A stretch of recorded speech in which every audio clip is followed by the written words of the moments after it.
Bonjour à tous, bienvenue dans cette conférence sur les différentes plantes de couverts végétaux d'automne-hiver. Et donc pour ce faire aujourd'hui, donc j'invite Maxime Vial, qui est un collègue entrepreneur salarié au sein de Polenscope, d'une coopérative d'activité d'emploi dont nous faisons partie tous les deux. Donc Maxime, je t'invite déjà à te présenter, à faire une petite présentation de ce que tu fais, de ton parcours et de tes spécialités. Oui, donc moi je travaille, j'habite en Haute-Loire depuis 2 ans maintenant. Auparavant, j'étais dans l'Aveyron et j'ai tourné un petit peu partout dans la région Auvergne-Rhône-Alpes, Grand Massif central. Et donc je travaille en lien avec l'INRA, l'Institut de recherche agronomique, le centre de Toulouse, sur les prairies et l'adaptation à la sécheresse. Ça, c'est mon cœur de travail. Donc je travaille au quotidien avec des agriculteurs sur les stratégies d'adaptation aux aléas climatiques. Et donc, il y a plusieurs activités. On travaille sur la sélection de plantes fourragères résistantes à la sécheresse, d'un côté. Et je fais aussi des formations pour les agriculteurs plutôt. Et la partie vente de semences. Et donc, c'est pour ça que j'interviens ce soir, parce que voilà, je suis en lien avec de nombreux fournisseurs, producteurs de semences. Et du coup, ça intéressait Gilles, lors de nos échanges avec Gilles. On a vu qu'il était possible de créer un lien pour pouvoir vous fournir en certaines espèces ou certaines variétés que Gilles recommande au niveau des jardins. Et donc, c'est le cœur de cette rencontre ce soir.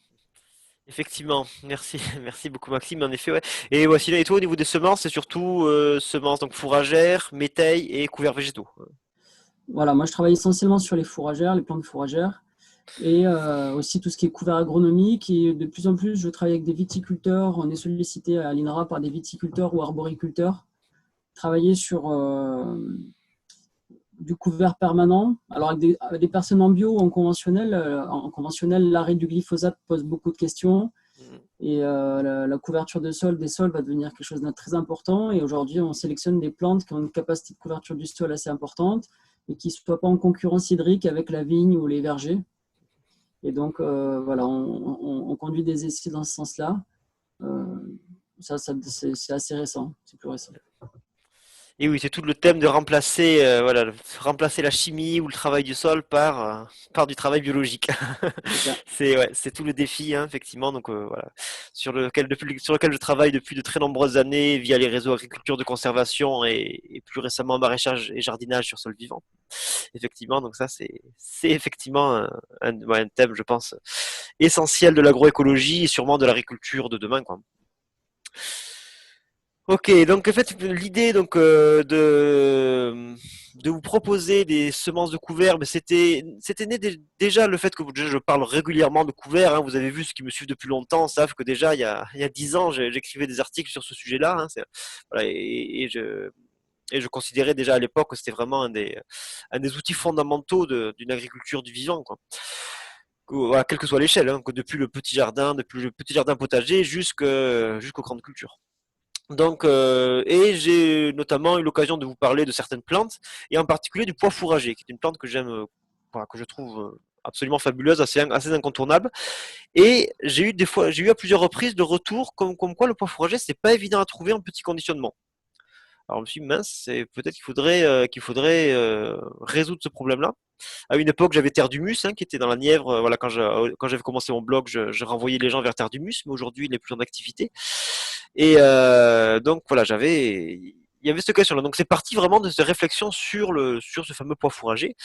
Et bien sûr, la semence c'est très compliqué au niveau administratif, au niveau législatif. Donc je me serais jamais lancé là-dedans tout seul si j'avais pas eu à mes côtés, voilà, un spécialiste qui a déjà tous les agréments pour pouvoir faire un commerce de semences tout à fait légal, donc qui est bien sûr Maxime, qui est en plus dans le même scope que moi, et en plus nous sommes les deux altiligériens de la scope, hein, faut quand même le faire. Et puisque la scope est basée en Ardèche. Et et voilà, donc du coup, voilà, depuis voilà, fin de l'automne dernier, je réfléchis à ça. J'aurais voulu lancer ça cet hiver, mais voilà, j'ai vraiment beaucoup trop de travail par ailleurs. Et puis après le confinement, tout ça, voilà, non, je suis passé à toute autre chose. Et voilà, donc du coup, au mois de mai, j'ai remis ça sur le tapis. Je suis allé voir Maxime, aller visiter son atelier, voir un petit peu comment ça pouvait se passer. Et c'est là que j'ai lancé le fameux questionnaire que je vous ai proposé au début du mois de juin. C'est le 1er juin. J'ai fait tout de suite au 1er juin. Alors d'abord, je voudrais vous remercier à tous. Alors je ne sais pas si c'est le cas de tous les gens qui sont présents ici, mais en tout cas tous ceux qui ont répondu au questionnaire. Vous avez été très nombreux à répondre au questionnaire, hein. J'ai eu plus de 150 réponses et voilà, dont je sais plus, peut-être 120 dans les jours qui ont suivi, dans les 3-4 jours qui ont suivi la mise en ligne du questionnaire, hein. Donc il y a vraiment eu une réaction assez forte de votre part. Je vous en remercie parce que moi, ça me permet justement de plus clairement de voir sur quoi partir. Par contre, c'est vrai, je reconnais que je suis parti, je vous ai un peu lancé une liste d'espèces sur lesquelles il y avait des plantes connues, qui ont été souvent assez plébiscitées, ou des plantes dont j'avais déjà parlé, même si elles sont peut-être moins utilisées au niveau du jardin. Mais et puis il y en avait d'autres, effectivement, je vous les ai peut-être un peu balancés comme ça, sans trop d'explications. Je reconnais que ça s'est fait un petit peu, un petit peu rapidement. Et voilà, j'aurais peut-être dû être un peu plus explicite sur les qualités de certaines plantes. Alors de toute façon, nous allons en reparler aujourd'hui. Et quand après j'aurai la boutique en ligne, et la boutique qui sera en ligne sur le blog, il y aura un descriptif évidemment des plantes qu'il y aura. Alors pour le début, je vais partir sur les plantes que vous avez le plus notées, mais voilà, mais nous allons aujourd'hui en parler un petit peu de toutes ces plantes pour que vous compreniez un petit peu leurs caractéristiques. Alors je vais vous partager mon écran. Voilà, donc ça c'est les plantes que j'avais dans la voilà que je vous ai mis dans le questionnaire. Alors parmi ces plantes-là, il y en a clairement une qui semble être plébiscitée. Alors ça m'a surpris. Bon, je pouvais me douter qu'elle était intéressante, mais j'ai été surpris de la voir arriver largement en tête, notamment parce que c'est une semence qui est quand même relativement chère en plus et qui n'est pas une légumineuse, parce que souvent quand on pense couverts végétaux, on pense très souvent légumineuse. Mais voilà, c'est la facélie que vous avez vraiment plébiscité. Alors là, le chiffre correspond au nombre de points. Voilà, hein, voilà, je vais vous demander dans le questionnaire, hein, bon, ceux qui l'ont rempli voient de quoi je veux parler, sur une note de 0 à 5, suivant l'intérêt que vous portiez à la plante. Alors si vous n'avez pas répondu à la question, c'était par défaut 0. Et si vous avez répondu, c'était le chiffre que vous avez mis. Donc la facélie, c'est celle que vous avez le plus plébiscité. Oups, voilà. Et donc bon, la facile, je vais peut-être pas trop m'étendre dessus parce que c'est une plante qu'on connaît bien, voilà, que la plupart connaissent bien, voilà, une jolie fleur violette qui est extrêmement attractive pour les abeilles, mais je pense que Maxime vous dirait qu'elle a quand même le défaut, c'est qu'elle arrive à un moment où il y a beaucoup d'autres fleurs, donc c'est peut-être pas forcément la plus intéressante au niveau des mellifères. On verra qu'il y en a une dans la liste qui est beaucoup moins connue, que vous connaissiez probablement pas, mais qui est beaucoup plus intéressante, semble-t-il, de ce côté-là. Mais que moi-même je ne connaissais pas, c'est Maxime qui me l'a fait découvrir. Ensuite, là, il y a 3 plantes vraiment qui semblent être voilà, des plantes assez incontournables. Bon, la moutarde, effectivement, bon, j'ai un grand classique, hein. La moutarde blanche, parce qu'effectivement, moutarde brune, moutarde d'Abyssinie, et j'avais pas mis la moutarde noire, mais il y a des gens qui m'ont mis la moutarde noire, ouais, qui m'ont évoqué la moutarde noire parmi les plantes que je pourrais proposer. Donc, on pourra en dire quelques mots. Voilà, la moutarde blanche, effectivement, c'est la plus classique, hein, que l'on voit classiquement dans les jardins. Donc celle-ci, pareil, je ne vais pas trop m'étendre dessus parce qu'elle est relativement connue. Ensuite, le pois fourragé. Donc là, je pense vous avoir influencé parce que c'est vrai que c'est pas une des plantes les plus connues au niveau des jardiniers, mais c'est vrai que ceux qui me suivent depuis des années savent que j'adore cette plante et que à mon sens, quasiment tous les couverts, au moins les couverts d'hiver, on devrait la mettre. Parce que c'est vraiment une plante assez fabuleuse qui se plante très facilement dans plein de conditions climatiques ou dans plein de conditions de sol différentes. Donc c'est voilà, c'est une plante que moi je trouve assez incontournable. Et puis la févrole, donc pareil, la févrole, hein, donc la fève fourragère, hein, donc voilà, pareil, on va peut-être pas trop s'étendre dessus, mais c'est vraiment une plante très grand classique, voilà, c'est un peu comme une fève, un peu plus petit qu'une fève, mais qui va vous donner qui est très facile à implanter également. Bon, c'est voilà, un grand classique. Ensuite, voilà les 3 autres plantes, le trèfle incarnat, la veste commune et le seigle. Alors le seigle, effectivement, c'est la graminée la plus communément utilisée pour les couverts. Alors Maxime, là, ce seigle-là, d'ailleurs, le seigle que tu proposes, c'est un seigle plutôt fourragé. Peut-être tu peux nous en dire quelques mots, la différence avec le seigle classique qu'on va utiliser pour le pain. Oui, bah alors dans la famille, dans les grandes familles, dans la famille du seigle, en fait, il y a plusieurs types, mais on le verra sur d'autres espèces également. La sélection par les anciens, on fait qu'une plante a été orientée plus ou moins pour sa production de graines, dans un sens. Donc, il y a eu des seigles qui sont plutôt typés boulangerie, et d'autres qui ont été plutôt sélectionnés, les seigles et les avoines notamment, qui ont été sélectionnés pour leur capacité à fournir plutôt de la végétation et du fourrage assez riche en sucre, notamment à l'automne ou sortie d'hiver, précocement. Et donc le seigle que je vous proposais, parce que enfin, dans l'idée là, c'était de faire des couverts végétaux, c'était pas de récolter du grain, c'était de choisir une variété de seigle qui a un port assez qui forme un gros volume de biomasse pour vous permettre pour jouer ce rôle engrais vert et structuration au niveau racinaire. Parce que le seigle a un système racinaire assez très développé. Voilà, la variété qu'on a choisie, ça sera un type biomasse, donc de production d'un fort volume végétatif avec des pailles, avec beaucoup de feuilles et des pailles assez hautes. Si vous le laissez mûrir, il va faire du grain aussi, mais assez peu, très peu. Il va faire il est plutôt typé biomasse. Ok, merci. Et puis typiquement, ce seigle-là, c'est un seigle qu'on va pouvoir associer à une liane, type pois Voilà, fourragé ou. c'est une paille raide qui est un très bon tuteur pour mettre avec des pois ou des vesses ou d'autres plantes. Voilà. L'intérêt des seigles ou du triticale, à la différence de certaines orges ou blés qui sont plus sensibles à l'averse, là c'est qu'on est sur des pailles rudes qui vont vraiment tenir la végétation. Je Dans la confirme, mesure que j'ai déjà essayé de faire tenir du pois fourragé avec de l'orge d'hiver et ça n'avait pas tenu grand-chose. après Ouais, ça dépend beaucoup de la dose aussi de la légumineuse, hein, parce que c'est ça aussi. un seigle, même bien implanté, s'il y a une forte dose, notamment avec les vesses qui montent très haut, les vesses velues notamment, qui peuvent monter à 1,50 m, 2 mètres de haut, euh, au bout d'un moment, ça berce quand même. Ouais, ouais, effectivement. Oui, c'est sûr. Puis le pois fourragé aussi, quand il monte à, ouais, enfin, il fait une telle biomasse des fois que ouais, il est quand même dur à tenir, c'est clair. Et puis bon, ensuite, bon, le trèfle incarnat qui est relativement, c'est aussi un classique quand même découvert, et puis avec sa magnifique floraison rouge. Donc là que vous pouvez, que voilà, j'ai déjà écrit un article là-dessus. Je pense, voilà, je vais pas trop m'étendre dessus.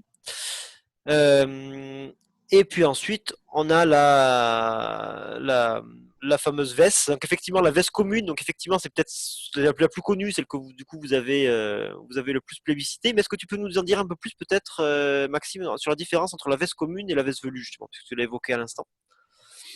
Alors, ouais, déjà, bah, c'est un peu la même chose que sur le seigle. Au niveau de la veste, sur la veste commune, on va avoir plusieurs types aussi. On va avoir des types plutôt grainiers, enfin de production de graines, et des types plutôt biomasse. Donc là, on a le choix dans les variétés.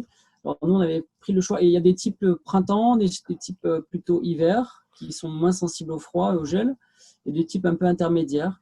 Nous, dans ce cas-là, on avait pris le choix de choisir une variété qui s'appelle Gravesa, qui est une veste d'hiver, qui est capable de résister jusqu'à -8, -10. Donc, généralement, dans nos contextes, elle passe l'hiver correctement.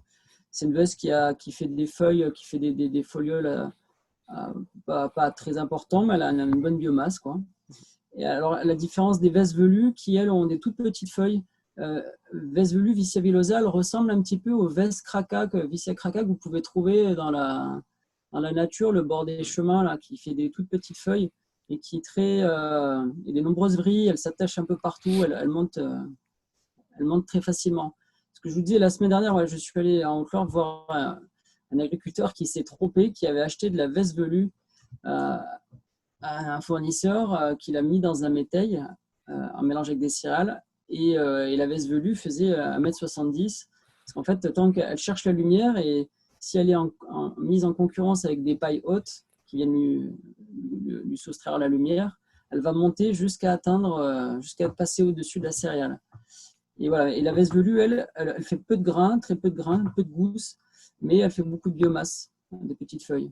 Ouais. Ouais, c'est les différences, mais bon, la veste commune et la veste velue, elle est moins sensible aussi au froid, au gel que la veste Hmm. commune, mais ça reste similaire. Et au niveau installation, moi, j'ai constaté qu'autant un pois fourragé, par exemple, si on l'installe en novembre, il s'installe très facilement. La veste, souvent, on la voit pas, la veste commune, on la voit presque pas avant le mois de mars, et surtout au mois de mars qu'elle va vraiment démarrer sa croissance. La veste velue, ce serait pareil aussi, elle met aussi du temps à s'implanter comme la veste commune, ou elle est plutôt comme le pois fourragé à partir rapidement.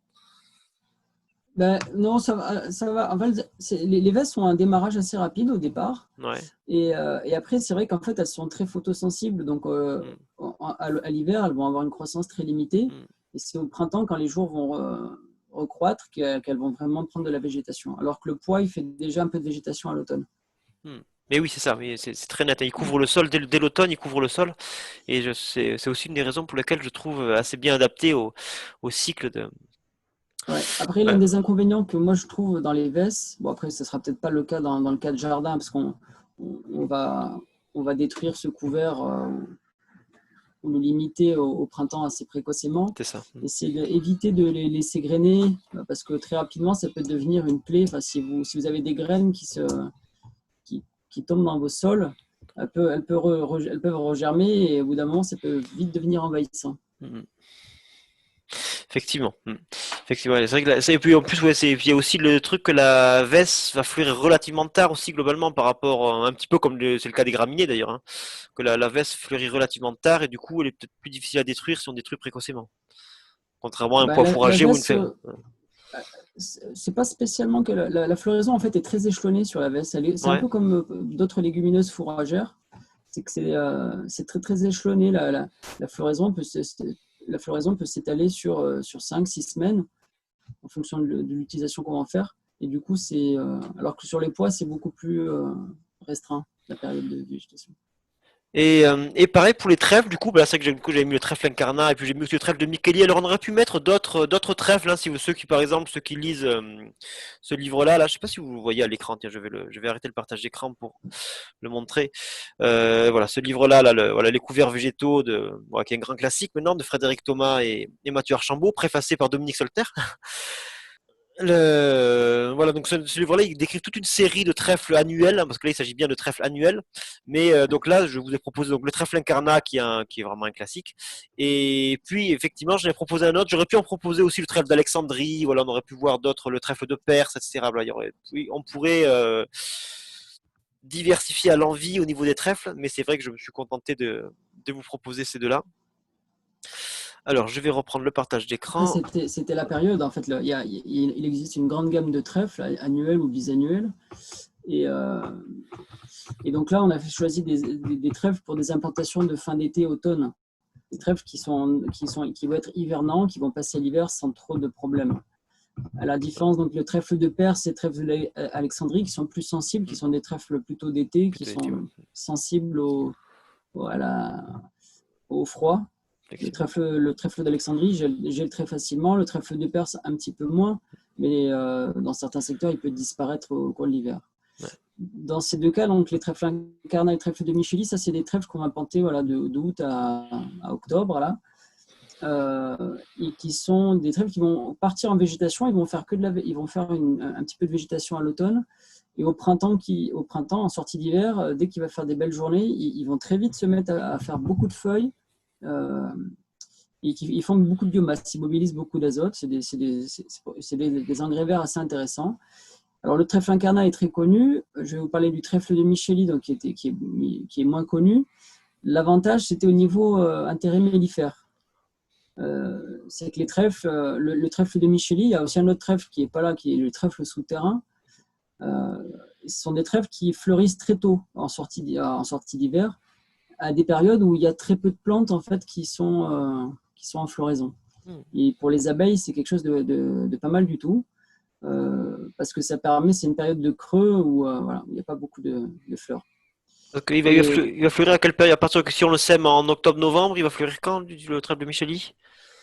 ouais, ça va dépendre du secteur et de ton Ouais. exposition, mais moi cette année là sur la Haute-Loire, j'ai vu des trèfles de Micheli, on commençait à avoir des fleurs à partir de fin mars, quoi. Fin mars, comme de la moutarde blanche, quoi, un peu. Hmm. Fin mars, Ouais. et après c'est échelonné, hein. Donc le trèfle de Micheli, c'est d'un port semi-érigé, il ressemble un peu à du trèfle blanc géant, avec des fleurs blanches, assez haut, une grosse végétation, des gros folioles. Et voilà, il est très attractif. Enfin, pour moi, je l'utilise dans certains mélanges agricoles pour les agriculteurs, mélanges fourragers. Et au printemps, il est vraiment très, très attractif pour tout ce qui est pollinateur, enfin, Ouais. bourdon, Ouais. les premières abeilles qui sortent. Et c'est vraiment ouais, intéressant. Hmm. à ce point-là. Puis ça peut être intéressant aussi d'avoir des plantes qui fleurissent tôt aussi au niveau de l'itinéraire technique pour du coup on peut les détruire plus tôt. Ça veut dire que dès le mois d'avril on peut détruire la plante plus facilement que la plupart des autres plantes qui sont là, qui vont plutôt fleurir dans le courant du mois d'avril, voire à la fin du mois d'avril. Ouais, c'est ça. La différence, le trèfle incarnat, une fois qu'il aura fleuri, il va en grande partie mourir. Le trèfle de Micheli, lui, il faudra faire attention de ne pas le laisser trop mûrir parce qu'il il risque que sa stratégie au trèfle de Micheli, c'est un annuel qui va grainer très précocement et qui va repousser en sortie à l'automne. Hmm, Donc en fait, il a ce qu'on appelle il a une part de graine dure assez importante. d'accord, Donc aussi dans les graines que vous allez pouvoir semer, il y en a une part qui va germer tout de suite, mais la germination va être échelonnée dans le temps. Ça peut se jouer sur plusieurs mois. d'accord. Voilà. Bon après c'est pas forcément très grave au niveau d'un potager d'avoir un trèfle qui germe au milieu d'une planche de tomates, c'est pas forcément un gros problème non plus. Ouais. Ok. Et alors pour finir en tout cas sur le chapitre des légumineuses, en tout cas voilà il y a encore deux légumineuses dont on n'a pas encore parlé, le fenugrec, donc bon qui pourrait aussi être une culture, hein, puisqu'on peut tout à fait récolter les graines pour comme aromate dans la cuisine. Euh, alors attends, je vois que quelqu'un a levé la main. Jean Dupierry a levé la main. Euh, je veux bien, dans un premier temps, je veux bien que vous mettiez simplement dans le chat, écrivez dans le chat, et puis après, voilà, je vais voir si c'est nécessaire de vous donner la parole. Voilà, écrivez plutôt vos questions ou vos remarques dans le chat. Voilà, donc les fenugrec, je sais pas ce que tu peux nous dire sur sur ce plante méditerranéenne là, qui va passer l'hiver dans les zones, en tout cas aux hivers doux, peut-être à Haute-Loire, c'est pas évident, mais si on est sur la façade atlantique ou dans le sud-ouest ou en zone méditerranéenne, il peut passer l'hiver. Donc peut-être une plante pas forcément utilisée en mélange, elle par contre, ou pas trop mélangée parce qu'elle peut se faire dominer, peut-être. Oui, bah, le fenugrec, c'est une plante, ça ressemble, c'est une légumineuse à port érigé, donc, droit, qui est assez sensible au froid, en effet. Donc, enfin, on considère qu'elle est gélive à partir de -4, -5.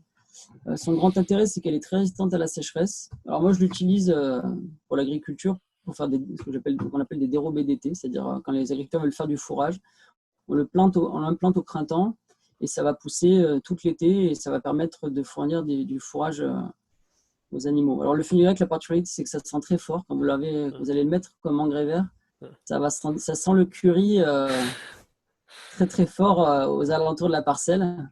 Et quand les animaux, alors c'est pour ça que je le déconseille aux éleveurs laitiers, parce que quand les animaux consomment le fenugrec, le lait, il sent très fort, il prend une teinte jaune orangé et, et il sent très très fort et souvent les laiteries n'aiment pas trop. On pourrait pas faire un fromage particulier, le lait de Ouais, je sais fenugrec, pas. ce serait peut-être Il une marque faudrait inventée. essayer.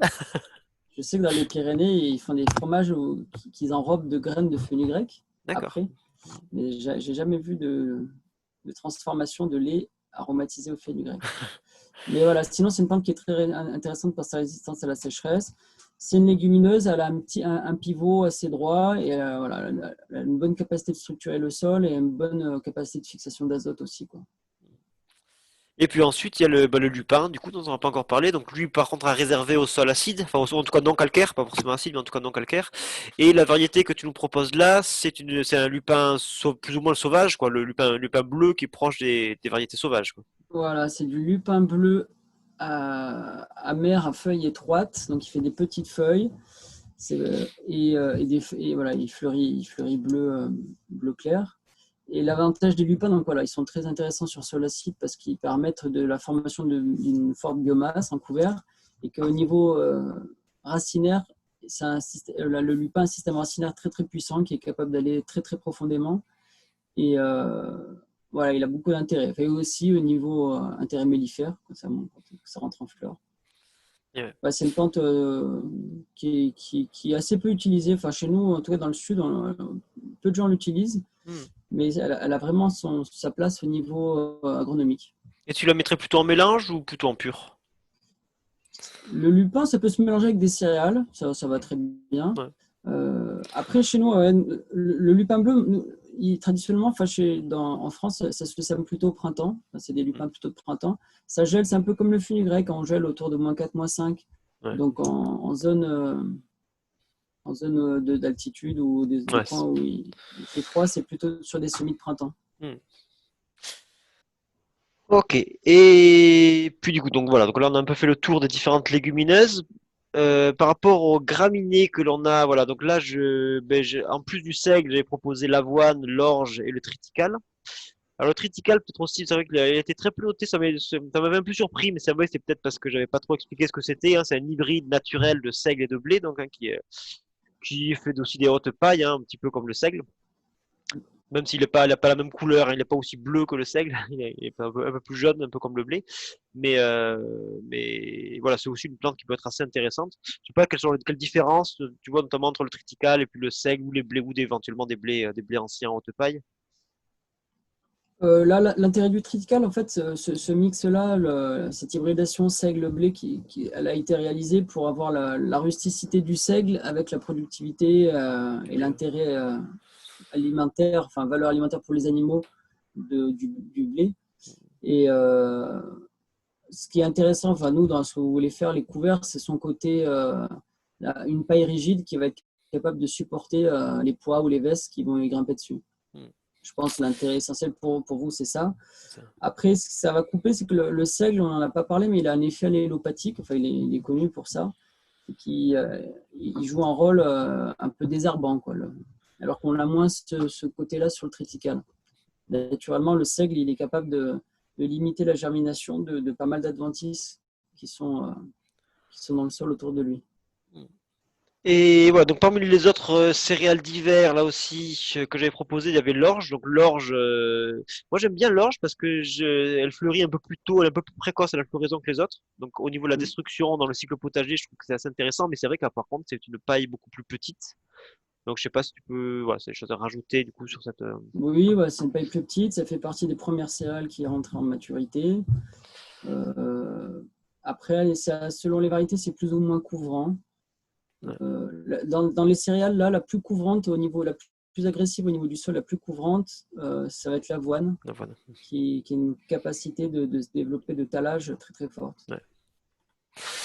Effectivement, donc l'avoine qui elle aussi effectivement était relativement, voilà, c'est aussi un classique, hein, on a l'habitude du classique Vess avoine, le mélange Vess avoine, mais effectivement, voilà, donc l'avoine aussi qui fait partie des classiques, ouais, des couverts classiques. Ah, par contre, peut-être le défaut de l'avoine, c'est quand on veut la détruire, c'est des fois un petit peu la galère, quand on Ouais, n'a pas bah, de, moi je dirais qu'il y a un peu la même chose sur l'orge, c'est que c'est un système racinaire qui sont des systèmes racinaires assez développés, enfin, qui Hmm, font des fortes touffes, qui sont difficiles à détruire parfois.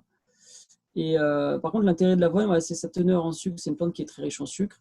Et du coup, si elle est dégradée, enfin, pour faire des mulches ou des choses comme ça, c'est une plante qui a une facilité, en tout cas, à faire des mulches de qualité, quoi. d'accord. Et donc du coup, ça veut dire qu'elle va relarguer beaucoup plus rapidement les nutriments qu'elle contient que d'autres plantes? Oui, oui, enfin, elle est, disons que sa teneur en sucre fait qu'elle se dégrade plus rapidement. Elle est assez, au niveau de tout ce qui est micro-organisme, elle est assez, Hmm, appétante. plus facilement, Ouais. voilà, on va dire Hmm, appétante, plus facilement ouais. dégradée. Hmm. Mais c'est difficile à détruire, ouais. Et ouais. Ok, donc voilà, donc un peu l'idée pour un petit peu les différentes graminées. Alors, c'est vrai que j'ai pas parlé du blé parce que moi, j'avoue que je l'avais pas vu sur tes catalogues, c'est pour ça. Mais c'est vrai qu'il y aurait aussi peut-être des possibilités, peut-être pour l'année prochaine, éventuellement d'avoir certains blés également. Mm. Pourquoi pas. Et passons dans la troisième grande famille, parmi les plantes qu'on utilise en plantes de couverture, c'est la famille bien sûr des légumineuses, pardon, des Super. crucifères. Des crucifères, voilà. Donc bien sûr, celle que vous avez le plus plébiscitée, c'est la moutarde blanche. C'est la plus connue, c'est la plus classique. Mais il y a d'autres moutardes, d'autres plantes qui sont assez proches, hein, la moutarde brune, la moutarde d'Abyssinie, on pourrait rajouter la moutarde noire. Qu'est-ce que tu pourrais nous dire pour comparer un peu ces différents types de moutarde? Dans quel cas on aurait intérêt à un peu aller sur autre chose que la moutarde blanche et aller sur une des trois autres espèces? Voilà, je pense que c'est plutôt, enfin, de mon point de vue, c'est plutôt une histoire marketing. Enfin, techniquement, ça reste des moutardes, elles sont assez Ouais. proches, elles ont à peu près les mêmes systèmes racinaires, les mêmes choses. Aujourd'hui, on fait de la sélection sur les glucosides, enfin, des molécules qui sont contenues dans la moutarde pour l'effet anti-nématode. Enfin, Mhm. certaines moutardes, quand on les fait se dégrader, on les laisse se dégrader sous une bâche, par exemple, enfin, en surface du sol, la dégradation décompose certaines molécules de la moutarde qui ont un effet, qui ont un effet nématicide. Hmm, Mais ça, aujourd'hui, c'est plus du marketing ouais. que Oui, du parce que de toute façon, résultat le réel. côté nématicide, de toute façon, au niveau du potager, enfin des personnes là qui nous écoutent, je pense qu'en jardinage sol vivant, la question des nématodes, souvent, elle se pose pas vraiment, donc je pense que c'est pas trop le sujet. Par contre, en termes de biomasse, c'est vrai que la moutarde blanche, bon, c'est pas une biomasse de fou quand même. Il me semble que la moutarde d'Abyssinie, enfin, en tout cas d'après Frédéric Thomas et Mathieu Archambault, c'était la crucifère qui donnait le plus de biomasse, ce qui m'a surpris Ouais, parce ouais. que je pensais que c'était le Ça, colza, c'est, mais elle ouais, est très, elle est très précoce. La moutarde de Bessigny est plus précoce et du coup, elle fait un peu plus de végétation. hmm, Après, d'accord. ouais, il n'y a pas de gros écarts non plus. C'est pas Hmm. folichon. Au niveau des résistances au froid, est-ce qu'il y a des différences ou est-ce que c'est toutes des Euh, semi-gélives? la blanche, ça serait la plus robuste. Après, voilà, on est sur des niveaux de gelée selon les espèces, enfin, selon les espèces là, qui sont entre -5 et -10. Et ça dépend beaucoup du stade de végétation Bien sûr. aussi. Donc, Ouais, si on l'implante au mois d'août, on est quasiment sûr qu'elle gèle, mais implantée en voilà, novembre, souvent elle va passer. Ouais. elle va passer sous Ouais, ta plantule. c'est ça. Et Et sinon, justement, l'intérêt. puisqu'on parle de ces plantes à forte biomasse, bon, j'ai évoqué le colza. Alors, le colza n'a pas eu l'air de beaucoup inspirer mes lecteurs. Mais voilà, alors, j'ai mis colza fourragé, ça pourrait aussi être colza grain d'ailleurs. Hein, les deux peuvent être intéressants. C'est vrai que là aussi, au niveau biomasse, c'est des plantes, alors, du coup, des plantes qui passent très facilement l'hiver, pour le coup, par contre, très rustiques au froid. Ouais, Et voilà, et qui, par contre, au niveau biomasse aussi, forment des choses assez remarquables. ouais, le colza fourragé, bon, il est intéressant. Il va faire. Ouais, au niveau biomasse, c'est un colza fourragé qui est bien implanté. Il peut faire de très, très, très gros volumes Hmm. enfin, de biomasse. Ouais, Ouais. biomasse. Après, peut-être que, j'en sais rien, ça dépend des outils que vous avez à disposition pour le détruire. Mais ça peut devenir peut-être un peu difficile Hmm. vu le volume de biomasse produit justement. D'accord, et Enfin, oui. j'ai D'accord. déjà vu des colzas fourragés qui font de la végétation très dense jusqu'à 1 mètre à 1 mètre de haut et on ne pouvait plus rentrer dedans dans la culture, quoi. D'accord.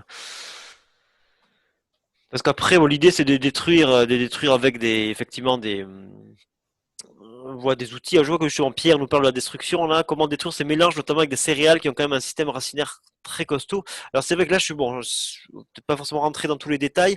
J'avais beaucoup parlé effectivement des différentes phases de la gestion des couverts végétales lors de ma conférence d'octobre dernier.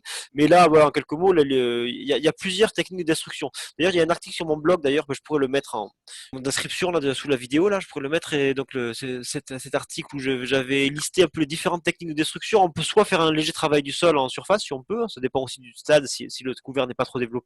Sinon, ça va être soit le rouler, soit le faucher, soit le broyer. Bon, mais là pour ça, il faut vraiment qu'on ait passé la floraison. Sinon, ça ne fonctionne pas, la plante repart. Si on fauche ou qu'on broie avant floraison, les annuelles repartent.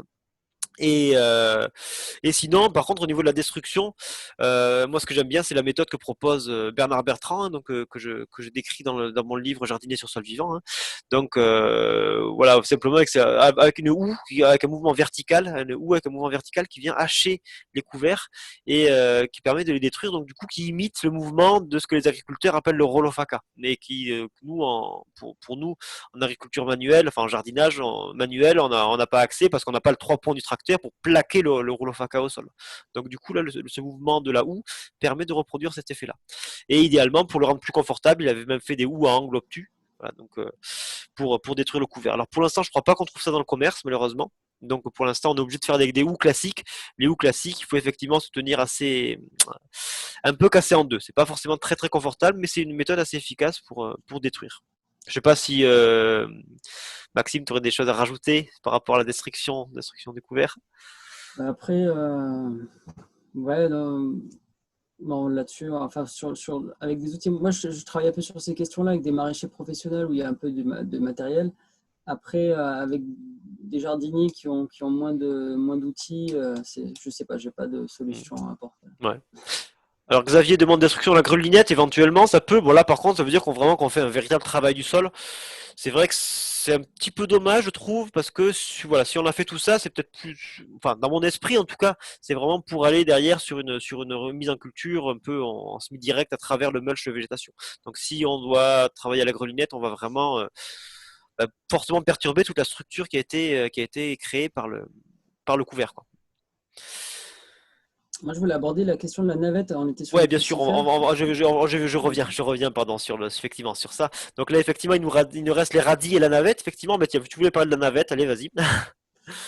Ouais, bah, la navette, non, là, je l'ai pas mal testée chez des maraîchers en couvert parce que c'est une plante donc, qui fait un pivot intéressant dans le sol, qui a un pivot qui descend assez profondément et qui est assez puissant, qui est capable de bien travailler le sol et qui va faire des feuilles, qui va faire des feuilles même tout l'hiver, même sous la neige, ça va pousser, ça pousse, ça fait de la végétation. Et elle a l'avantage, c'est la navette est capable de mobiliser beaucoup d'éléments minéraux du sol euh, qui sont en dormance ou des minéraux de la roche-mère et de les rendre assimilables via la vitesse d'émergence des feuilles, de ramener des minéraux qui étaient sous forme stable, enfin sous forme minérale dans le sol, les rendre sous forme plus assimilable en surface. Et elle est intéressante pour ça. D'accord. Et Voilà. du coup, c'est une plante aussi, parce que j'ai pas du tout d'expérience avec cette plante-là. C'est À une qui s'implante l'automne, plutôt dans le début d'automne ou on peut l'implanter aussi en novembre, comme on le ferait avec un pois fourrager ouais, ou non, ça peut se semer assez tard, ça ça peut peut se se mettre semer, tard, ouais, d'accord. ouais, D'accord. la Ok. navette. Et puis, C'est très résistant. ok, ouais, ça peut être assez intéressant, surtout dans les climats froids comme chez nous. Mm, Et puis il nous reste les deux radis. Alors les deux radis, c'est les radis chinois et les radis fourragers, sachant que radis chinois, on a plusieurs variétés. Peut-être on a le structurator, on a le l'architecte, voilà. Euh, voilà, c'est probablement les deux que je vais proposer en tout cas à la rentrée là en tout cas. Et puis le radis fourragé qui est un petit peu différent, qui a peut-être un pivot un peu moins impressionnant que le chinois. Le radis fourragé plus, bah, en fait, c'est la même plante à l'origine, mais un a été sélectionné plutôt pour faire de la végétation dans un but fourrager, mais qui peut être intéressant, alors que les radis chinois ont été sélectionnés plutôt pour faire Les le, légumes, le, voilà. le radis, le légume. Et donc, oui, on a sélectionné deux variétés, parce que selon les types, la forme du pivot est plus ou moins allongée ou plus ou moins ronde. Et donc, là, on a plutôt choisi des radis qui sont pas de très gros diamètre, mais plus allongés. Voilà, parce que il y a certains radis chinois qui font des très gros diamètres. Et de l'expérience que j'en ai, c'est que ça avait tendance plus à tasser le sol. En fait, entre l'effet agronomique d'exploser la motte, en fait, était un peu perdu parce que la terre qui se retrouve entre les radis qui font de la pression, ça peut faire l'effet inverse de ce qu'on attend. Et ouais. Oui, c'est des choses auxquelles on pense pas forcément effectivement quand on voit ces Ouais. radis-là en effet. Ouais. Des Et puis radis aussi, daikon dans des terres fertiles, j'en ai vu qui faisaient 20 cm de diamètre sur 50 cm de long. On dirait presque des betteraves. oui, en effet, 20 Ouais, centimètres de diamètre. ouais, ouais, 20 ouais. centimètres de C'est diamètre énorme. par. C'est Ah ouais, énorme. c'est un truc de fou. Après, pour arriver à semer là-dedans, on sème dans du radis qui est en train de pourrir, quoi. Voilà, c'est du couvert agronomique qui Ouais. est fait pour passer l'hiver. Bah, enfin, l'idée, c'était ça. Après, voilà, Ouais. on s'est rendu compte que c'était pas le bon, Ouais, c'est sûr. Oui, la il bonne vaut mieux plante, des quoi. fins, des radis fins, comme ceux qu'on a choisis. Le fameux structurateur, c'est celui qu'utilise Steve Groff, par exemple. Hein, c'est pour ceux qui suivent le réseau maraîchage sol vivant. Donc, il y a des vidéos qui datent de 2014, si mes souvenirs sont bons, où Steve Groff, on avait fait venir Steve Groff depuis les États-Unis, et il nous avait parlé, entre autres, de son utilisation de ce fameux radis structurator. Et puis aussi, le radis chinois, il y a une particularité, c'est que la racine, le pivot dépasse un peu du sol, ce qui le rend aussi relativement facile à détruire après. Hein, ce que n'ont Ouais, pas c'est les sûr que autres. ça dépend des variétés. Mais globalement, on est sur un tiers, deux tiers, un tiers dans le sol, deux tiers sur l'extérieur. Ouais.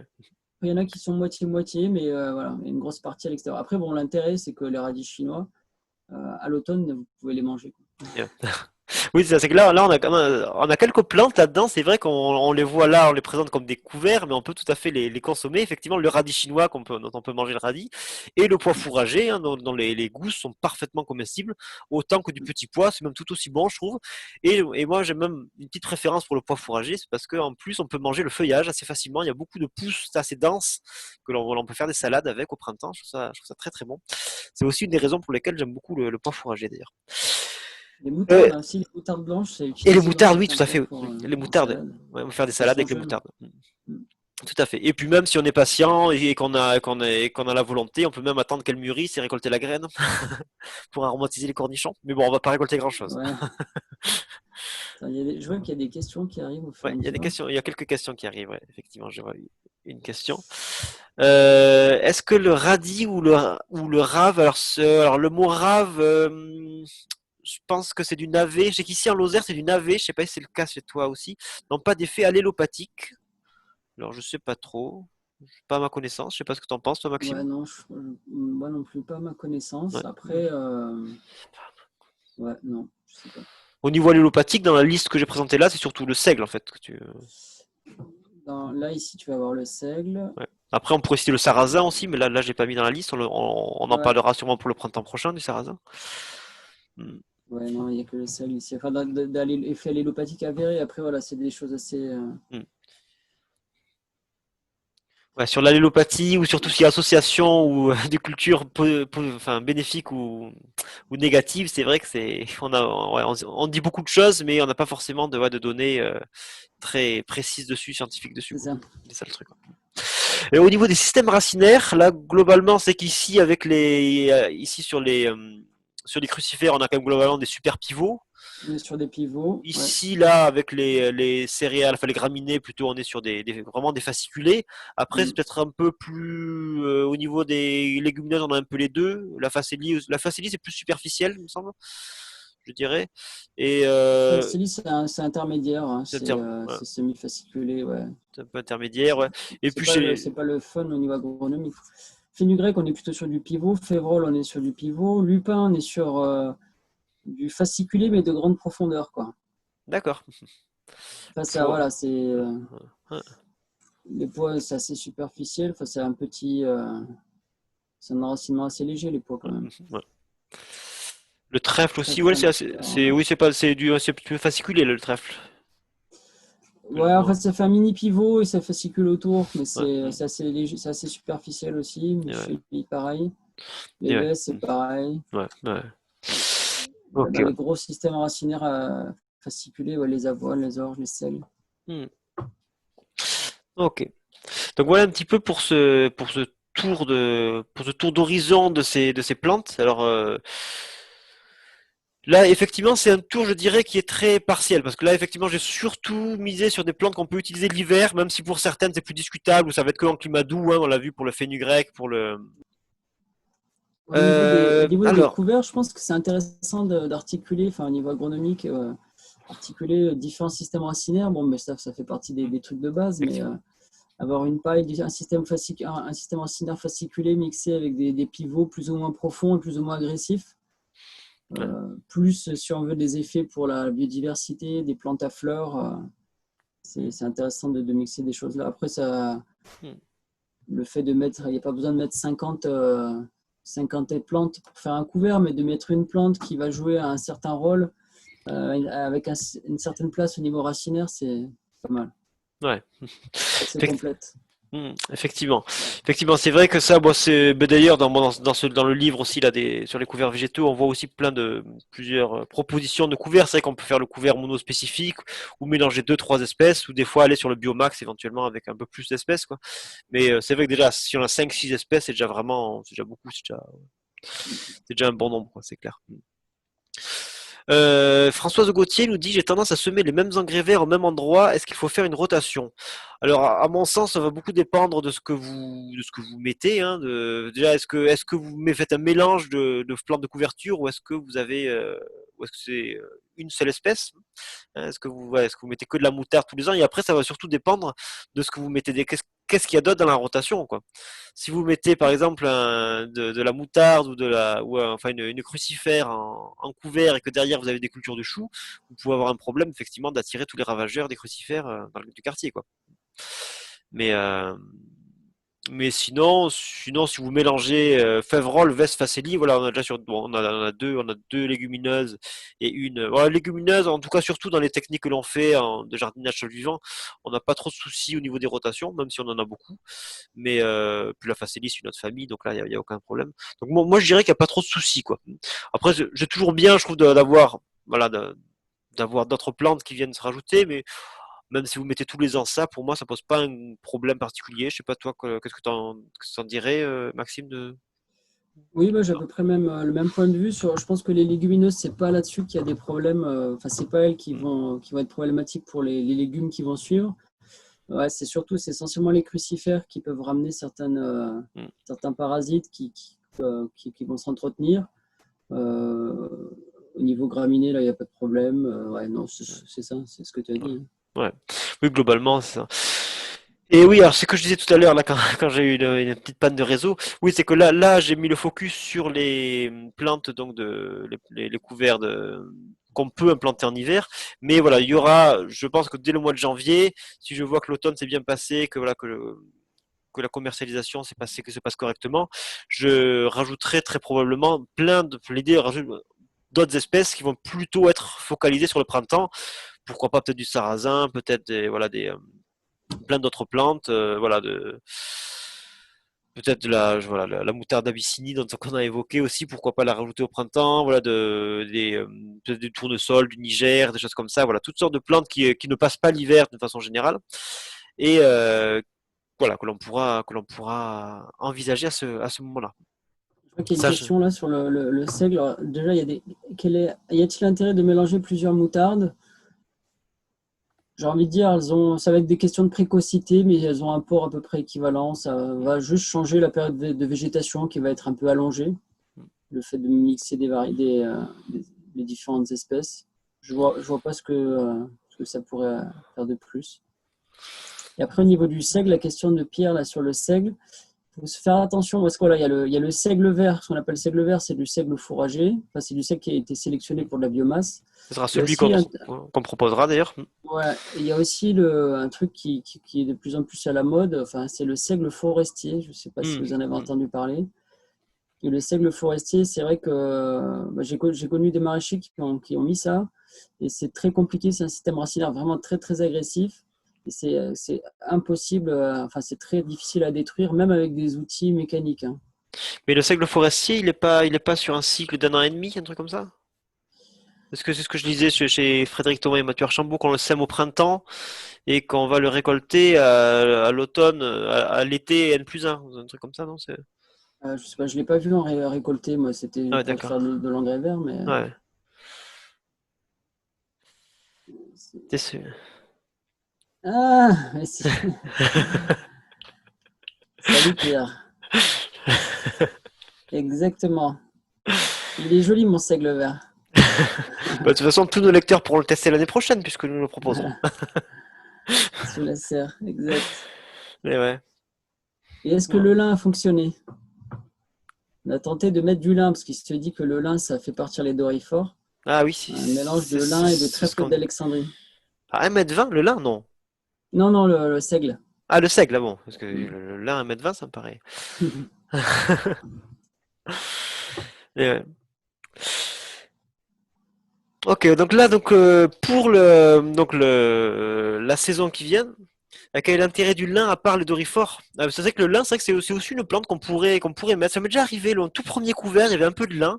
Ce qui m'avait dérangé dans le lin, c'est que j'avais trouvé quand même qu'il s'était laissé vraiment dominer par le reste. Alors peut-être qu'il n'était pas assez dosé, c'est possible, peut-être une question de C'est dosage. pas très agressif le Ouais, lin. c'est ça. Mais j'ai vraiment trouvé que j'ai fini par voir quelques fleurs de lin au milieu de mon couvert, mais vraiment il était totalement dominé. À l'époque, c'était du seigle, de la moutarde, du radis, pas du seigle, de l'avoine, pardon, du radis, de la veste, de la févrole, voilà, qui avait totalement pris le dessus et le lin, on le voyait quasiment pas. Donc du coup, j'avais un peu laissé ça de côté. Mais c'est vrai que ça fait partie des plantes qu'on peut utiliser, qui pourraient passer l'hiver d'ailleurs, hein. On pourrait même le mettre en couvert hivernal. Donc je sais pas, si à part les dorifores, moi je savais que j'avais un peu laissé de côté. Peut-être y vois-tu des intérêts, peut-être Maxime?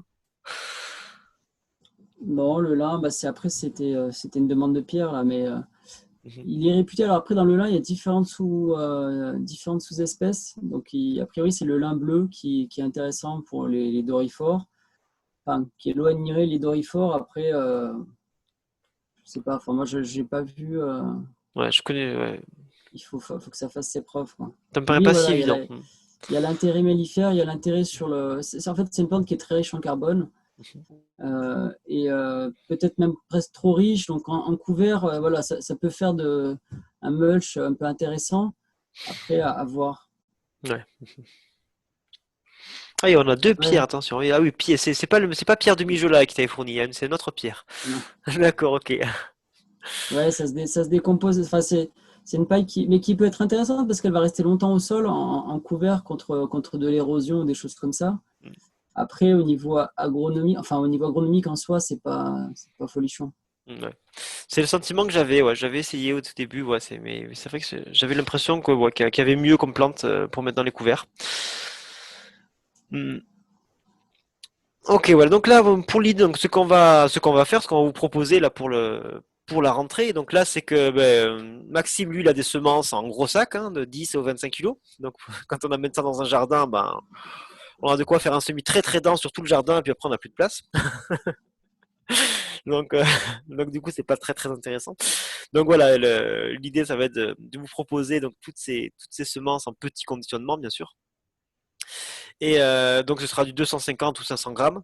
Hein, peut-être les deux pour tous. Enfin, j'ai pas encore tout décidé, mais voilà, c'est l'idée de partir sur des petits conditionnements. Et donc, je vous le proposerai donc à la vente soit sur le site hein, simplement, donc en vente à distance, soit ce sera éventuellement si vous me croisez, si on se voit sur une conférence ou autre, bah, je pourrais vous les fournir directement. Donc on va partir sur les 11 espèces, je crois. On était parti sur 11 espèces, je crois.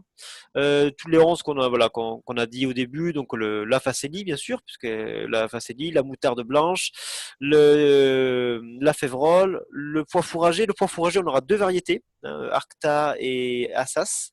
D'accord. D'ailleurs, Maxime, peut-être tu veux dire un mot sur la différence entre les deux variétés de pois? Ouais, alors ce sont tous les deux des pois fourragers. Et, l'un, Arcta, a des grains plus petits. Il se caractérise par des grains plus petits et il a été plutôt sélectionné pour faire de la biomasse, pour faire de la végétation. Mais il peut s'utiliser quand même. Il est très résistant au froid. C'est une variété très très rustique.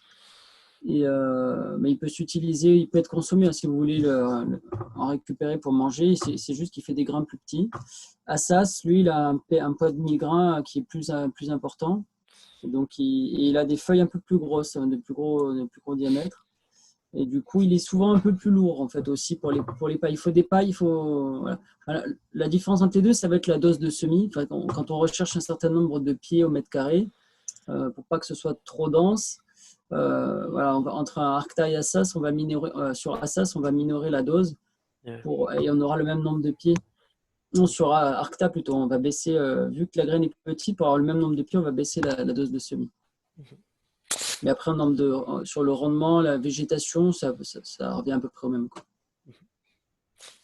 Et là, au niveau de la résistance au froid, c'est à peu près pareil. Peut-être Arcta est peut-être un peu plus Arcta, résistant, ouais, hein.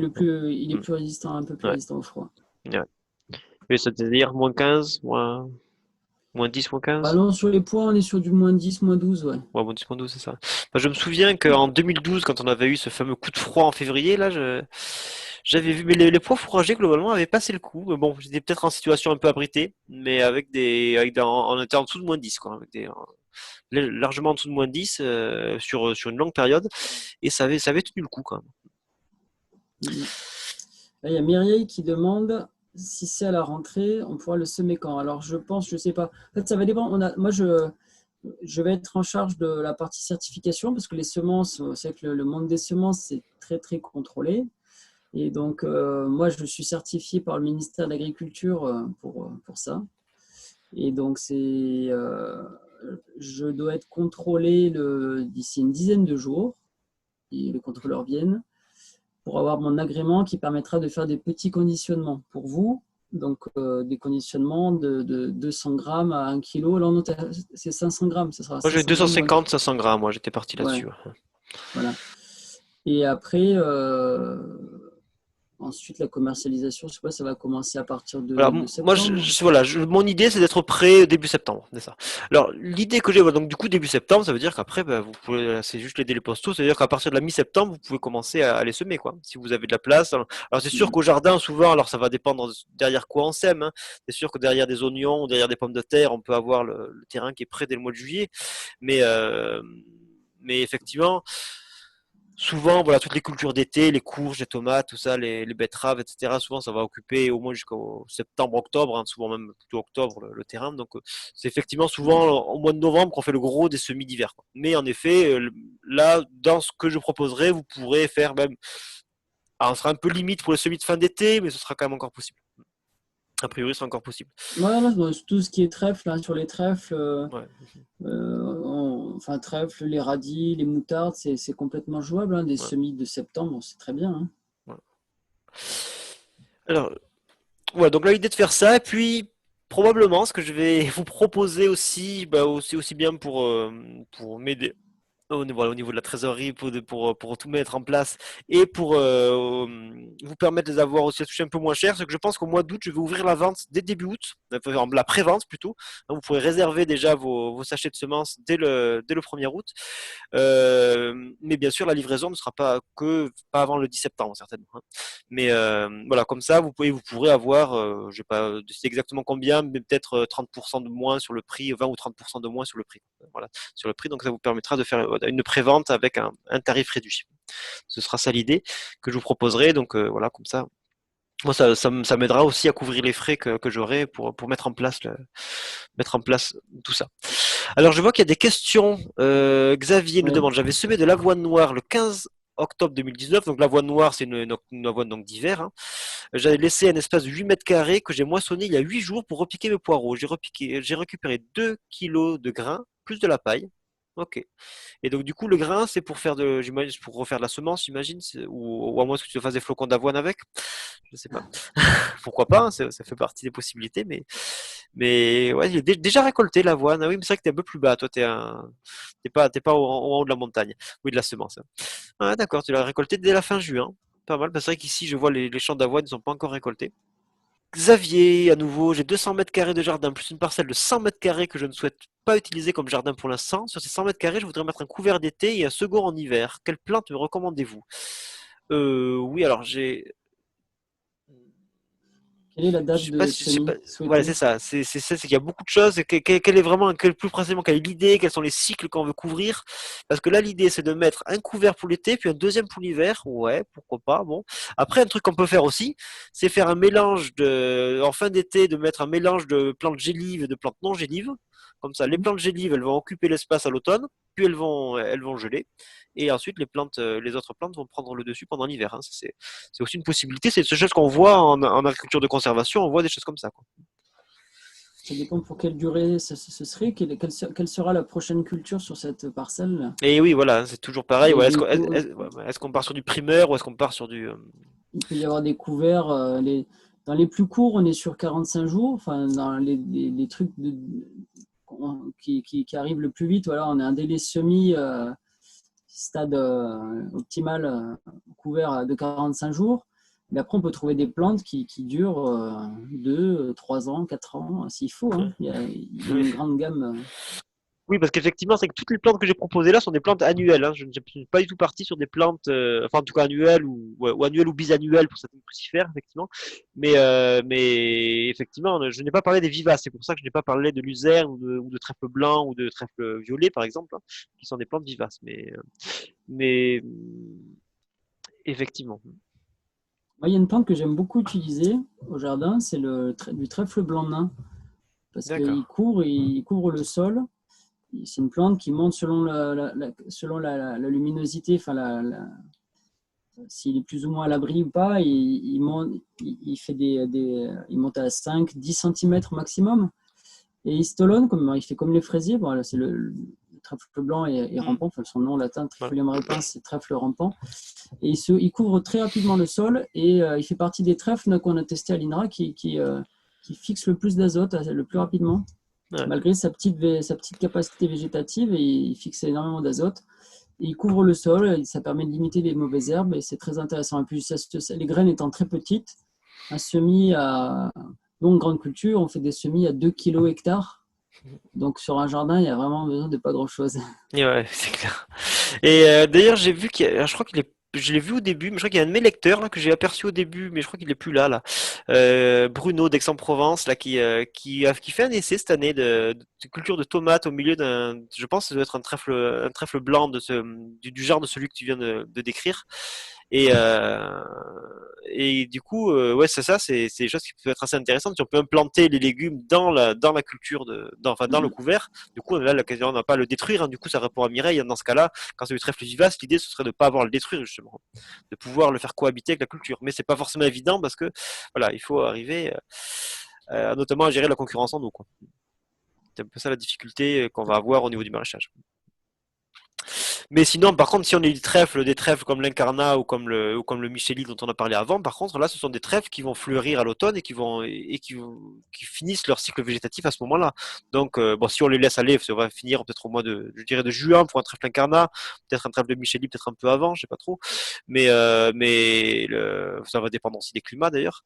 Mais là, par contre, on va gérer ces trèfles-là exactement comme on gère les autres plantes de couverture, en général en les détruisant pour implanter les cultures d'été derrière. C'est plutôt ça l'idée. Alors, je vois qu'il y a un certain nombre de questions. J'ai récupéré 4 kilos sur 8 mètres carrés cette semaine et autant couché. Alors 4 kilos, alors j'ai pas compris C'est 4 de kilos de l'avoine, ça doit être de quoi. l'avoine. Ouais, mais c'est pas le même, c'est pas la même personne, c'est pas Xavier là, donc je sais pas. Parler d'Orifort, ouais, je sais, alors je sais pas trop si, sur quelle plante, ouais, Michon Caroline, je sais pas de quelle plante tu nous C'est parlais. 4 C'est de kilos de l'avoine, oui, c'est ça, c'est de dorifort. l'avoine, c'est ça, c'est ça, c'est bien de l'avoine, ok. Effectivement, donc c'est la même idée que pour Xavier. Mireille, peut-on semer du couvert dans des planches qui conservent les légumes en hiver? Alors moi je dirais oui, surtout si c'est des choux, des blettes, des cardons qui ont un développement assez important, quoi, hein. On peut tout à fait mettre un. J'ai déjà vu ça, mais dans les réseaux maraîchage sur sol vivant, j'ai déjà vu notamment chez Laurent Welch qui mettait du trèfle incarnat au pied de ses choux à l'automne, quoi, par exemple. Hein. Donc ça c'est des Le choses. trèfle est très bien pour ça parce qu'il n'est pas trop agressif et il va bien se caler sous les légumes qui ont un port un peu surélevé, comme les choux, les blettes. Voilà, il n'y aura aucun problème, ça cohabite très bien avec les trèfles. Ouais. Voilà, ouais, effectivement, typiquement trèfle incarnat, trèfle de Micheli, du coup ils pourront tout à fait convenir pour ça. Quels sont les meilleurs engrais verts pour les légumes gourmands? Alors là, c'est toujours un peu délicat de répondre à ce genre de questions, parce qu'effectivement, le couvert végétal, c'est très bien. Après, ça fait pas tout non plus. Hein. Ça va, voilà, ça va vous travailler le sol, ça va faire une protection physique, ça a plein d'avantages. Bon là, j'en ai beaucoup parlé dans la conférence du mois d'octobre. J'en parle dans beaucoup d'articles de mon blog. Hein. Je vais pas trop m'étaler là-dessus ce soir sur tous les avantages à mettre des couverts. Mais après, si on veut quand on parle de légumes gourmands, là, on parle vraiment de fertilisation. On parle de légumes qui ont besoin de beaucoup de fertilisation.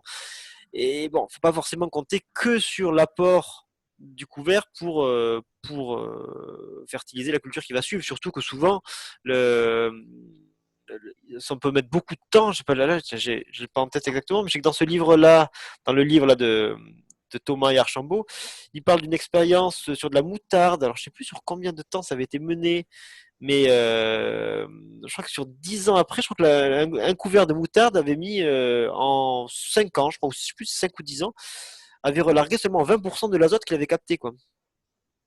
On était quand même sur des restitutions assez lentes. Donc au niveau fertilisation pure, bah, si le légume est gourmand, ça sera bien de lui donner ce qu'il faut quand même, avec du compost, du fumier, ce que vous voulez. Hein. Voilà, je l'ai là. Tiens. Dynamique de restitution de 80 kg d'azote piégé par une moutarde. Donc c'était à l'année 1, on a 80 kg d'azote piégé.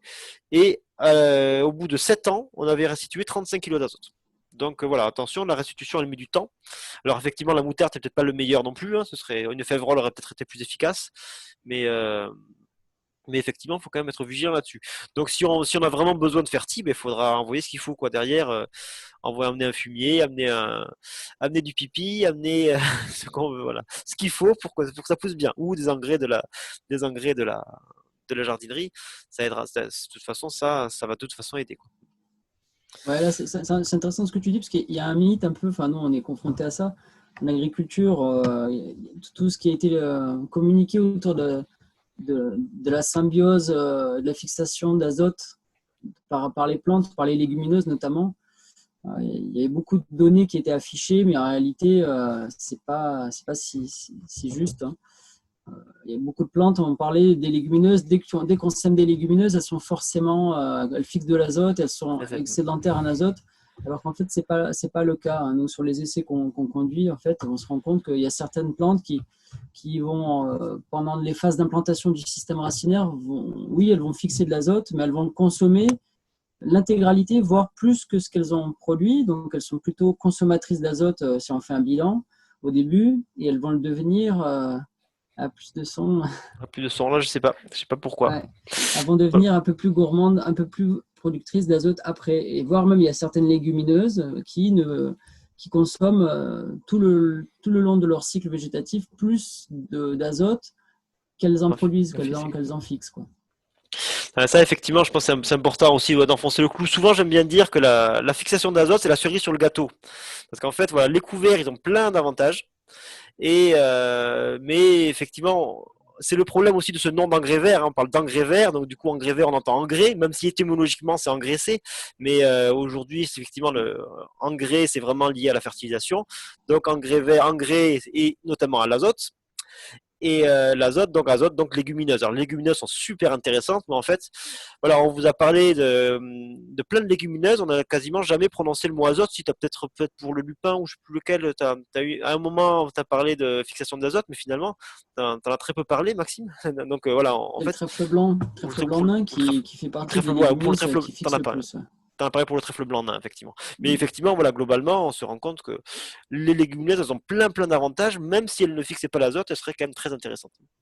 Donc voilà, on peut pas compter que sur le couvert pour fertiliser les légumes. Alors, Mireille confirme que le pipi ça marche bien. Et oui, parce que Mireille est dans mon programme, hein, dans mon programme de coaching, hein, de groupe là, je me lance là depuis le confinement. Et donc effectivement, j'ai conseillé voilà, que si on n'arrive pas à avoir de beaux légumes, un petit peu d'urine, ça aide à bien stimuler la pousse. Et voilà, donc ça aussi, là j'ai d'autres conférences sur le sujet, j'ai beaucoup d'articles du blog, j'ai aussi notamment la conférence je crois, de mai 2019 hein, qui était consacrée à la fertilisation, donc je vous invite à aller voir tout ça. Je vais vous poser la question de l'apport de pipi sur mes haricots, et ben moi je dirais pourquoi pas, parce que le haricot c'est quand même pas le top forcément en termes de fixation d'azote. Donc pourquoi pas? À mon avis, ça. De toute manière, il faut bien comprendre que les légumineuses sont des plantes comme les autres qui savent très bien fixer l'azote qui est dans le sol. Bah, c'est beaucoup plus facile, l'azote qui est dans le sol, mais on le fixe. Il suffit de transpirer et hop, et l'azote il remonte depuis l'eau du sol. Alors que l'azote que de l'air, eh bien, il faut le fixer, ça demande énormément d'énergie pour nourrir des bactéries qui vont fixer cet azote-là. Donc c'est de toute façon plus intéressant d'aller chercher l'azote dans le sol. Et puis voilà, de toute façon, les haricots sont pas il me semble qu'ils ne sont pas forcément les meilleurs fixateurs, je sais pas trop. Je connais pas très bien les quantités de fixation qu'on peut attendre de toutes les plantes. Je sais pas si tu as plus de données là-dessus, Maxime. Oui, oui, on a des données. Ouais, Après, pas spécialement. Moi, j'ai pas spécialement de données sur sur la partie l'haricot. légumes, mais ça existe. Après, bon, l'urine, ça apporte plein de choses, hein. Ouais. Ça apporte des éléments minéraux, ça apporte des hormones que les plantes sont capables de capter aussi. Ça apporte plein de choses, hein. Ouais. En Inde, j'avais baroudé un peu en Inde, on utilise l'urine de vache pour faire beaucoup de starters ou pour stimuler l'immunité des plantes face aux maladies, quoi. Ouais. Et voilà, oui, donc effectivement, dans toutes sortes d'utilisations. Hein. Xavier nous demande quand mettre le fumier ou le compost si on met un couvert végétal. En étant le fumier décomposé et on sème dedans. Alors le problème c'est que là on va être sur des. Alors, tout dépend quand on l'implante. Hein. Si on est sur des couverts d'automne, moi je suis toujours un peu hésitant avec ça parce qu'on risque d'avoir de la lixiviation quoi à l'automne. Surtout au moment où le couvert est pas très développé quoi. Donc il va pas être efficace pour bien capter ce qui risque de partir. Donc, je suis toujours un peu hésitant à les mettre des choses avec des faibles céssurènes à l'automne. Je préfère les mettre au printemps. Mais si on parle des légumes gourmands, mais ça peut être carrément les fertiliser au pied, quoi, hein, notamment tout ce qui est courge, hein, tout ça, on peut les fertiliser au pied au moment du semis, quoi, au moment où on sème la courge, que ce soit du compost ou du fumier d'ailleurs.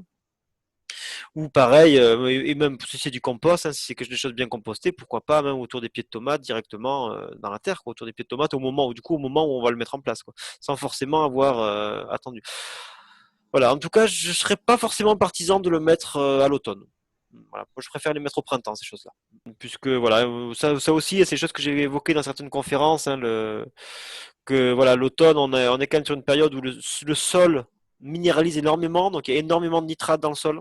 Donc, si on rajoute des choses un peu azotées à ce moment-là, ben, ça risque d'en rajouter encore plus finalement, et finalement, on va le perdre, quoi. Voilà. Je sais pas si tu aurais des trucs à rajouter peut-être sur, sur cette question, sur ce sujet-là, Maxime. Bah, ça dépend beaucoup de quelle est la finalité aussi, hein, déjà, entre fumier et compost, on a une gamme de produits qui peut être très très Qui est énorme, bien différente, sûr. avec des effets très très différents. Et selon la culture qu'on va avoir derrière et selon l'objectif de cet apport de fertilisant, bah, la saison, elle peut jouer, quoi. Ouais, Ça dépend ce qu'on veut faire. ouais, mais c'est sûr. Y a-t-il des risques de fin d'azote avec les couverts? Ou si oui, comment les éviter? Alors oui, alors, il semblerait qu'il y ait des risques. Moi, je ne les ai jamais observés à titre personnel. Mais effectivement, quand on détruit tard, souvent quand on détruit après floraison, effectivement, on peut avoir des cessurènes relativement hauts. Donc moi, ce que je fais en général pour les éviter, c'est de fertiliser derrière, si jamais je crains qu'il y ait de la fin d'azote. Mais ou si on est sur un légume gourmand qui de toute façon appréciera d'être un peu boosté, quoi, hein. Mais voilà, des risques, il y en a. Personnellement, je les ai jamais observés, sans forcément fertiliser derrière. Après, je pense que c'est essentiellement lié aussi au stade de destruction et au mode de Au destruction. mode destruction. Enfin, nous, en tout cas, les travaux que j'ai pu suivre avec des maraîchers, voilà, enfin, la partie enfouissement ou pas découvert, il joue beaucoup en fait. Ouais. Enfin, des résultats qu'on avait suivis là sur des expérimentations, c'était qu'il fallait être en surface ou un enfouissement vraiment très très superficiel, quoi, sur les 3-4 premiers centimètres de sol, mais pas d'aller plus bas. Et si on descendait plus bas, c'est là qu'on générait la fin d'azote en fait. Effectivement. Si le mulch était mixé avec une herse rotative ou avec un rotavator sur 10 centimètres, en fait, c'est là qu'on générait la fin d'azote. Donc je pense que voilà, il y a plein de choses. Après, on ne connaît pas tout, hein, mais Mm. il y a autant le stade, l'espèce, son stade de développement et sa teneur en matière sèche et sa teneur en cellulose à la plante elle-même, et comment on va la détruire et l'intégrer et Mm. l'incorporer dans le sol, quoi. Et effectivement, pour reprendre ce que tu dis, hein, dans tout ce que j'ai pu faire moi sur les couverts végétaux, c'est toujours laissé en mulch derrière, hein. Il y a même pas d'incorporation sur les premiers centimètres. Donc effectivement, c'est logique que je n'ai jamais observé cette fin d'azote, quoi.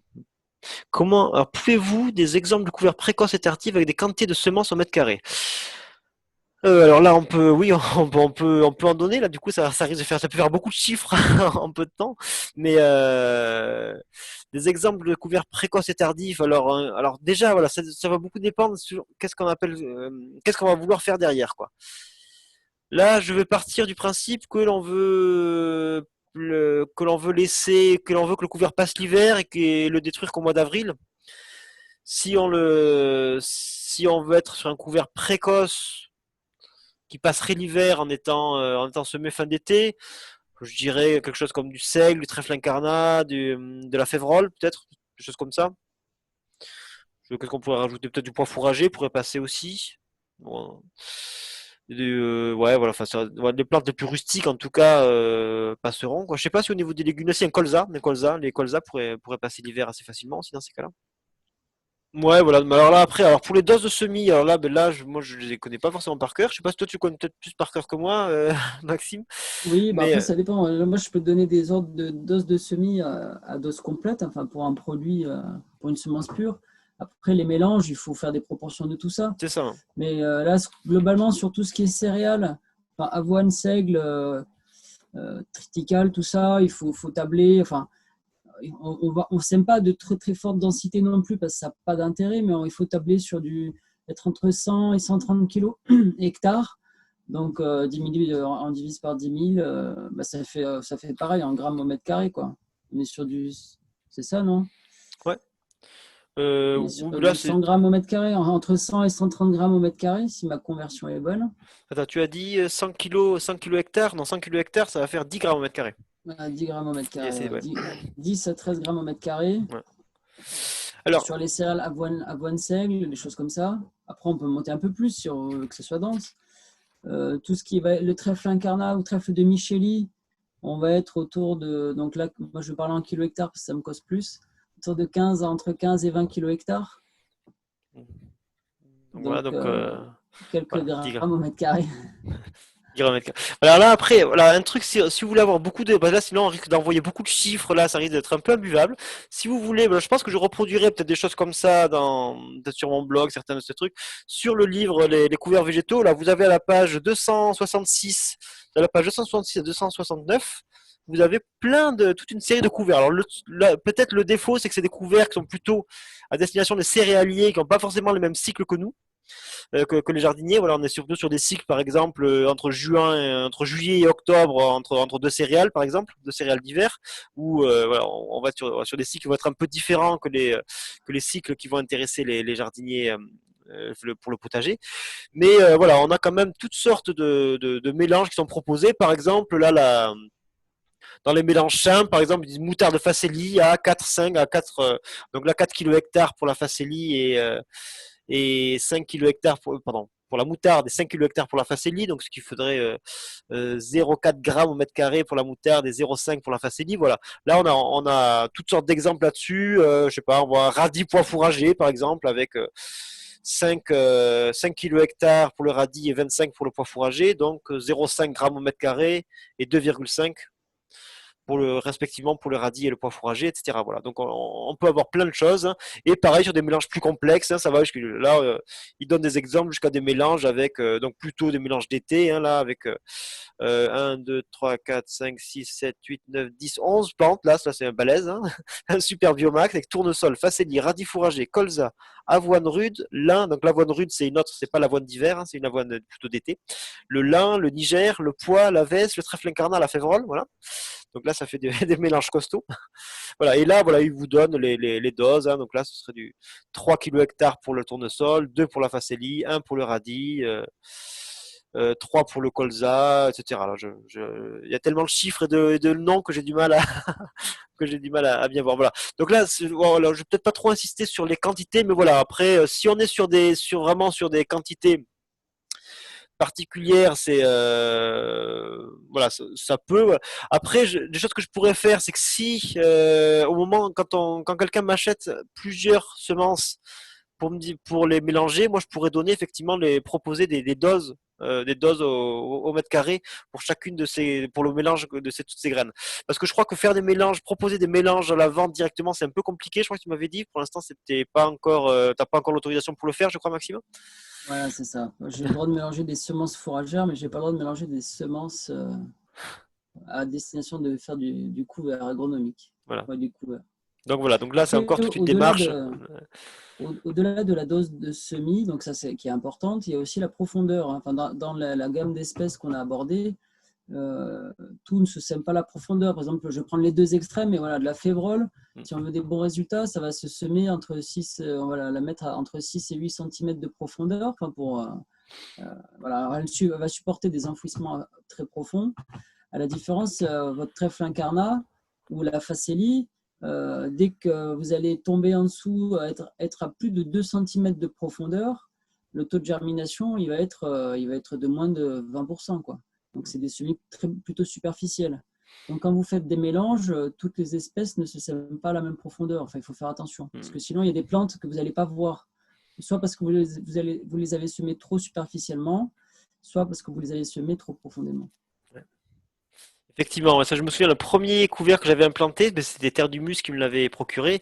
Et il avait, là, il m'avait proposé, comme je vais faire, hein, proposer les différentes graines séparément. Mais il m'avait dit, ouais, d'abord faire un premier semis, je sais plus ce qu'il y avait comme grosse graine, mais il y avait la févrole notamment. Et il y a peut-être que la févrole, je sais plus. Et dire, ouais, qui me disait de l'enfouir au croc d'abord, puis ensuite faire le deuxième semis et enfouir au râteau pour la suite, quoi, par exemple. Après, on peut aussi faire, pourquoi pas, une ligne de semis avec un transplantoir, là, faire une ligne de semis pour la févrole et la planter profondément, et puis semer après le reste à la volée, puis l'enfouir au râteau derrière, quoi. Ou au croc, si c'est du poids, éventuellement, qu'on peut enfouir un peu plus. Effectivement, voilà, c'est aussi l'idée, ouais, c'est aussi, effectivement, ouais, merci d'insister là-dessus, Maxime, ouais, c'est aussi la limite des mélanges, c'est que, ouais, on peut pas forcément semer un mélange de la même manière ouais. Là, si on reprend les 11 plantes que tu as mis, genre févrole, on est sur du 6-8 cm de Ouais. profondeur. On va avoir tout ce qui est seigle, avoine, vesse, pois, lupin, fenugrec, où on va être sur du 3-4 cm de profondeur. Et facélie, radis, moutarde et les trèfles incarnats. Là où c'est superficiel, quoi. Il faut être au plus profond, 1,5 cm. Ouais. Voilà, donc tout ça, de toute façon, ben, voilà, je ferai en sorte que vous ayez le plus d'infos possible là-dessus. Sûrement qu'il y aura aussi des programmes d'accompagnement qui seront prévus à l'automne sur ces thèmes-là. Et bien sûr, voilà, voilà, quand je mettrai en ligne à chaque fois le tel ou tel semence, il y aura bien sûr, oui, alors bien sûr, Pierre, hein, je mettrai les proportions à chaque fois. Pour chaque graine, je dirai quelle, quelle, quelle semence utiliser en pur. Et puis effectivement, là, ce sera plutôt un peu au cas par cas à la demande des acheteurs, quoi. Mais effectivement, je pourrais indiquer aux acheteurs comment, dans quelle proportion faire les mélanges s'ils m'achètent, je sais pas, de févrole, pois, veste, je sais pas, ou seigle, voilà, leur dire effectivement dire dans quelle proportion on va pouvoir utiliser ça effectivement. Voilà, vous pouvez aussi bien sûr vous inspirer du livre voilà, Les couverts végétaux dont j'ai beaucoup parlé, hein. Je mettrai aussi le lien vers ce livre-là. Bon, c'est un livre qui est très intéressant. Le défaut, c'est qu'il est quand même à destination des céréaliers plutôt, et pas vraiment des jardiniers. Et puis aussi, ben, c'est un ouvrage de la France agricole, c'est un ouvrage à destination des professionnels, et donc du coup, il a un prix aussi à destination des professionnels, ce qui peut être aussi un peu dissuasif pour les jardiniers amateurs, malheureusement. Mais ça reste un livre de référence, je le trouve super, super intéressant. Un document qui est pas mal, qui peut intéresser peut-être des jardiniers, il y avait un gros travail. L'ITAB, l'Institut technique de l'agriculture bio, avait sorti une gamme de livres qui s'appelait Les Mémentos du maraîcher. Mhm. Donc il doit y avoir 2 ou 3 tomes peut-être, des Mémentos du maraîcher. Donc bon, c'est des livres qui coûtent globalement assez cher, mais qui sont vraiment très très pointus. Et je sais qu'il y a il y a des bouts de ce livre qui sont gratuits en téléchargement, et notamment celui sur les couverts végétaux. D'accord, Et en farfouillant sur Internet ou sur le site de l'ITAB, vous devez pouvoir trouver ça. d'accord. Ça serait intéressant que j'aille trouver ça et que je le mette en lien sous la vidéo. Ça pourrait être intéressant. Ouais. Ok. Sur le site de l'ITAB. Bon, ok. ITAB et je chercherai ça juste après. ITAB, couverts végétaux. Memento, Ouais. Mais j'ai le même taux du Memento du jardinier, ouais. maraîcher. Même taux du jardinier. Mais je chercherai ça et puis comme ça, je le mettrai, je le mettrai en lien sous la vidéo également. Voilà, bon, mais je vois que là, il n'y a plus trop de questions. Je pense pas. Alors, si vous avez une dernière question, mais c'est le moment, parce que de toute façon, là, bah, ça fait 1 heure et demie que nous sommes ensemble, donc c'est le bon moment, je Ouais. pense, pour conclure, hein. Dans 10 minutes, je suis dans le noir, hein. J'ai pas de Oui, oui, lumière dans la cave. en plus, Maxime est, voilà, est en pleine montagne, là. Il n'y a pas d'électricité. Ah si, il y a l'ordinateur qui marche quand même. Euh, Et il y a du réseau Internet, qui est tout à fait correct. Voilà. Bon, si je ne vois pas d'autres questions, mais en tout cas, ben, merci beaucoup d'avoir suivi cette conférence.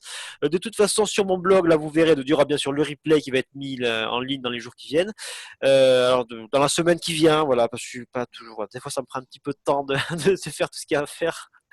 sur le, avec la vidéo et puis voilà et puis sûrement et puis à partir du mois d'août ben voilà début août je vous tiendrai au courant pour la prévente pour la prévente et puis la vente proprement dite des graines en tout cas des 11 premières espèces que je vous proposerai à partir du mois de septembre.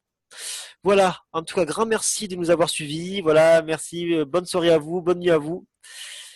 Et je vous dis très très bientôt, sûrement pour une nouvelle conférence. Alors peut-être pas pendant l'été, mais pourquoi sûrement à la rentrée au mois de septembre, sur un thème pas encore déterminé, avec un invité pas encore déterminé. Voilà. Donc ce sera, ce sera à définir par la suite. Voilà. Merci beaucoup. À très bientôt. Merci Maxime Merci à vous, ouais. d'être Merci à tout le venu monde. Bonne et participation. et à très bientôt. Salut. Au revoir.